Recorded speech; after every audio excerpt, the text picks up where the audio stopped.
Federal ఆంధ్రప్రదేశ్కి స్వాగతం. ఆంధ్రప్రదేశ్లో ప్రస్తుతం మత రాజకీయాలు ఉధృతంగా సాగుతున్నటువంటి నేపథ్యంలో గతంలో ఉవ్వెత్తున లేచినటువంటి తిరుమల తిరుపతి లడ్డు కల్తీ నెయ్యి కల్తీ వివాదం కూడా ఇప్పుడు ఒక చర్చనీయాంశంగా మారింది. ఎంతమంది మీద చర్యలు తీసుకున్నారు, ఎంతమంది మీద చర్యలు తీసుకోబోతున్నారు, ప్రభుత్వం దీని మీద స్పందన ఏంటి, కిమ్మనకుండా ఎందుకు ఉంది, దానికి సంబంధించినటువంటి రిపోర్టును ఎందుకు బయట పెట్టలేదు, ఇవన్నీ కూడా ఇప్పుడు కీలకమైనటువంటి చర్చలుగా మారాయి. మరి ఈ నేపథ్యంలో ప్రభుత్వం ఎలా స్పందిస్తుంది అన్నది కూడా ఇక్కడ కీలకమైన ప్రశ్నగా మారింది.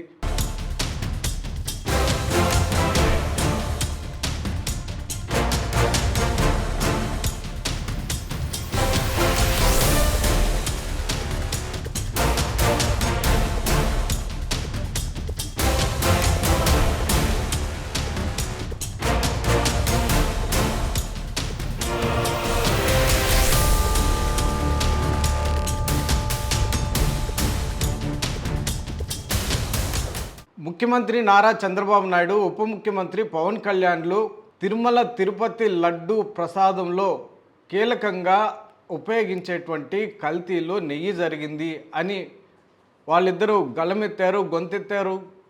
రాష్ట్ర వ్యాప్తంగా తిరిగి దాన్ని ప్రచారం చేశారు.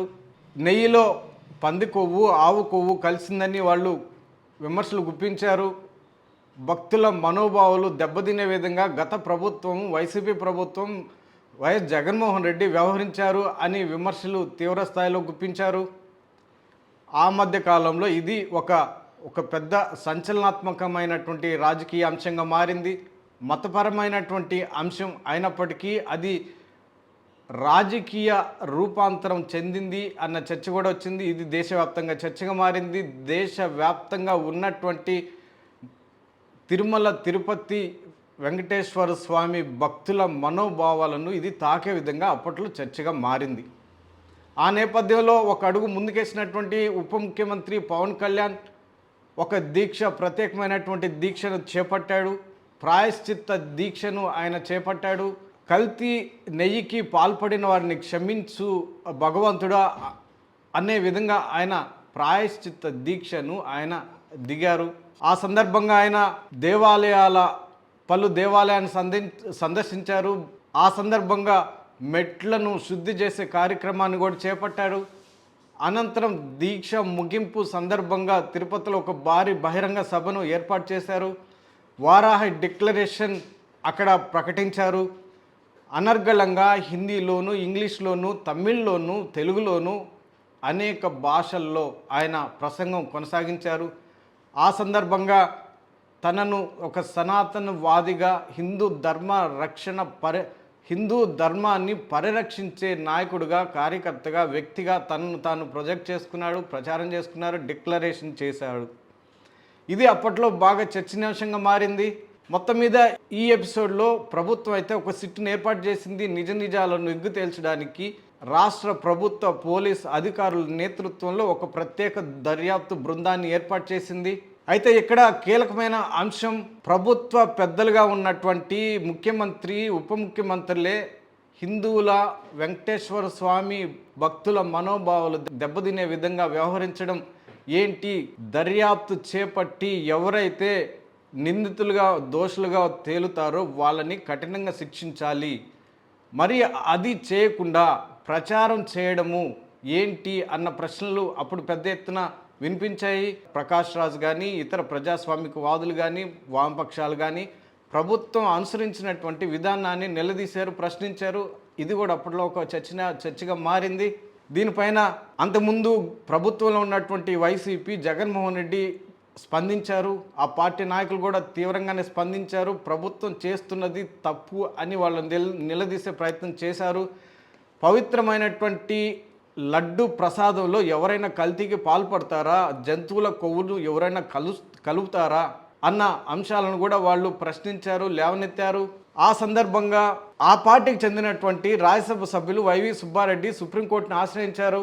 ఆంధ్రప్రదేశ్లో కూటమి ప్రభుత్వం కల్తీ నెయ్యి మీద వ్యవహరిస్తున్న తీరుని ఆయన దానికి సంబంధించినటువంటి పిటిషన్ దాఖలు చేశారు. దీని మీద సుప్రీంకోర్టు తీవ్రంగానే స్పందించింది. పవిత్రమైనటువంటి దేవుడిని రాజకీయాల్లోకి లాగొద్దు, కోట్లాది మంది భక్తుల మనోభావాలను దెబ్బతీసే విధంగా బాధ్యతాయుతమైనటువంటి పదవుల్లో ఉన్న అంటే ముఖ్యమంత్రి స్థానంలో ఉప ముఖ్యమంత్రి స్థానంలో ఉన్నటువంటి వ్యక్తులు కనీసం ప్రాథమిక సమాచారం లేకుండా ఎలా నిర్ధారిస్తారు, దేవుణ్ణి రాజకీయాల్లోకి లాగొద్దు అని అక్షింతలు వేసింది. ఆ నేపథ్యంలోనే సుప్రీంకోర్టు ఆధ్వర్యంలో సిబిఐకి సంబంధించినటువంటి ఒక ప్రత్యేక దర్యాప్తు బృందాన్ని ఏర్పాటు చేసింది.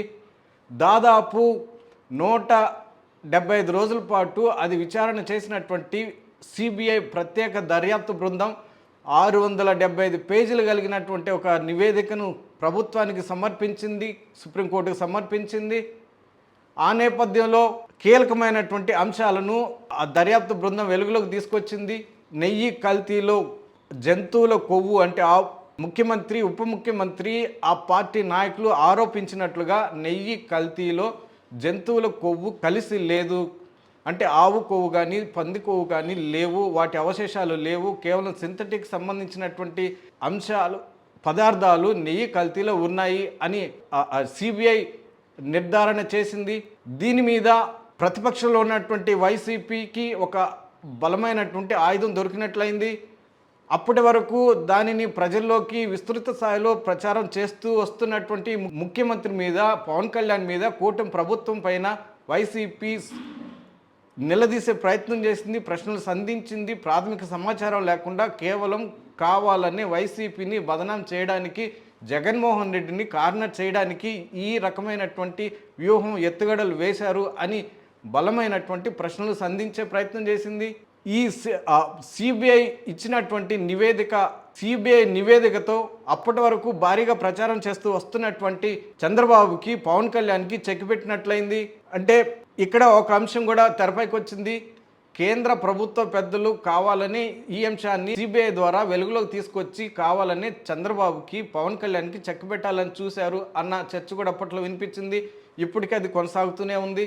మొత్తం మీద చంద్రబాబుని, పవన్ కళ్యాణ్ని కల్తీ నెయ్యి అంశంలో నిలువరించే ప్రయత్నం చేసింది సిబిఐ అన్న అంశం అయితే ఒక చర్చగా మారింది.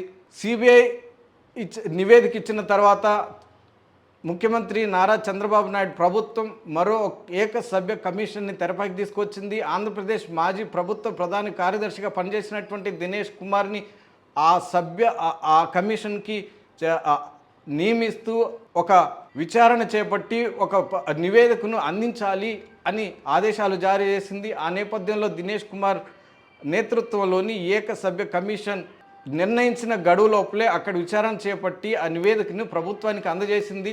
దీనిని దినేష్ కుమార్ నేతృత్వంలోని ఏకసభ్య కమిషన్ సిఫార్సులు చేసినటువంటి అంశాలను, విచారణలో పేర్కొన్నటువంటి అంశాలను పరిశీలించి ఎలాంటి కార్యాచరణ చేపట్టాలి, ఎలాంటి చర్యలు చేపట్టాలి అన్న అంశం మీద ప్రభుత్వం మళ్ళీ ఒక 3 మెన్ కమిటీని ఏర్పాటు చేసింది. ఆ 3 మెన్ కమిటీకి సిఎస్ని చైర్మన్గా నియమిస్తూ డీజీపీని, లా డిపార్ట్మెంట్ కార్యదర్శిని సభ్యులుగా ఏర్పాటు చేసింది. ప్రస్తుతం వీళ్ళ దగ్గర అది ఉంది అన్న చర్చ కీలకంగా వినిపిస్తోంది. దాదాపు 36 మంది అధికారులు, ఉద్యోగులు ఈ కల్తీలో భాగస్వాములు అయ్యారు. వీళ్ళ మీద చర్యలు తీసుకోవాలని సిబిఐ నివేదించింది. అదే అంశాన్ని ఏకసభ్య కమిషన్ కూడా నిర్ధారించింది. ప్రస్తుతానికి 16 మంది మీద ఈ చర్యలకు ఉపక్రమించినట్టు ఒక చర్చ వినిపిస్తోంది. వాళ్ళలో 7 అధికారులు కూడా ఉన్నారు అన్న కీలకమైన చర్చ కూడా వినిపిస్తోంది. మరి ముఖ్యంగా ఇప్పుడు తాజాగా ఎంతమంది మీద చర్యలు తీసుకోబోతున్నారు, రాజకీయ పరమైనటువంటి అంశాలు కూడా ఇక్కడ ముడిపడిన చర్చ కూడా కీలకంగా వినిపిస్తోంది. వైసీపీని, జగన్మోహన్ రెడ్డిని, ఆ పార్టీ నాయకుల్ని టార్గెట్గా చేసుకుని ఈ అంశాన్ని చంద్రబాబు నాయుడు, పవన్ కళ్యాణ్ను తెరపైకి తీసుకొచ్చారు. మరి ఈ నేపథ్యంలో వైసీపీ నాయకులు కానీ, అంతకుముందు వైసీపీ ప్రభుత్వ హయాంలో టీటీడీ చైర్మన్లుగా వ్యవహరించిన వాళ్ళ మీద కానీ, జగన్మోహన్ రెడ్డి మీద ఎలాంటి చర్యలు తీసుకోబోతున్నారు అన్న కీలకమైనటువంటి ప్రశ్నలు కూడా ఇక్కడ వినిపిస్తున్నాయి. ఈ అంశాలు కూడా ప్రస్తుతం చర్చనీయాంశంగా మారింది. మొత్తం మీద ఏకసభ్య కమిషన్ అందించినటువంటి నివేదిక ఆధారంగా ఈ 3 మెన్ కమిటీ ఎంతమంది అధికారుల మీద, ఎంతమంది రాజకీయ నాయకుల మీద, ఎంతమంది వైసీపీ నాయకుల మీద చర్యలు తీసుకోబోతుంది అన్నదైతే ఇక్కడ కీలకమైన ప్రశ్నగా మారింది.